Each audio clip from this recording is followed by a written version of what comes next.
दल बदल विरोधी कानून संविधान की किस अनुसूची में दिया गया है? कौन सी अनुसूची? 10वीं। मूल संविधान में 8 अनुसूचियां थी, 9वीं, 10वीं, 11वीं, 12वीं बाद में जोड़ी गई। इस जो 10वीं अनुसूची को जोड़ा गया था वो कौन से संवैधानिक संशोधन? तो 52वें संवैधानिक संशोधन 1985 के द्वारा जोड़ा गया।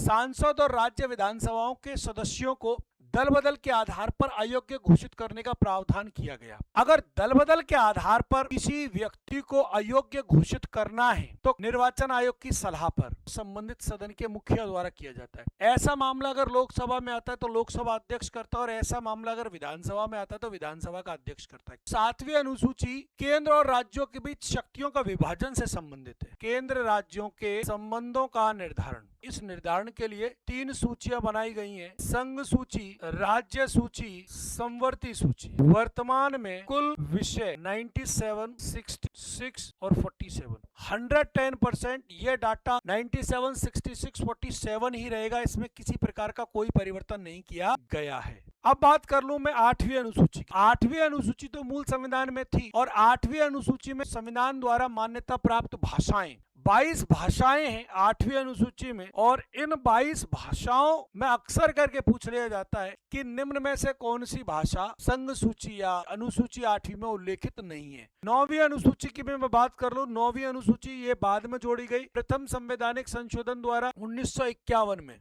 प्रथम संवैधानिक संशोधन द्वारा 1951 में जोड़ा गया, और इसमें प्रावधान किसका है? भूमि सुधार संबंधी प्रावधानों का उल्लेख। भूमि सुधार संबंधी प्रावधानों का उल्लेख है 9वीं अनुसूची में। ध्यान रखें, प्रथम संवैधानिक संशोधन जो 1951 में किया गया था, ये एकमात्र ऐसा संवैधानिक संशोधन था जो एक सदनीय विधायिका के द्वारा किया गया। क्योंकि आपको पता है हमारे देश में चुनाव जो हुए, प्रथम आम चुनाव, वो अक्टूबर 1951 से फरवरी 1952 के बीच में हुए। और जब ये संशोधन किया गया तो इस संशोधन के समय संविधान सभा ही थी विधायिका के रूप में, और वो मात्र एक सदनीय थी। तो एक मात्र संवैधानिक संशोधन जो एक सदनीय विधायिका के द्वारा किया गया प्रथम संवैधानिक संशोधन था।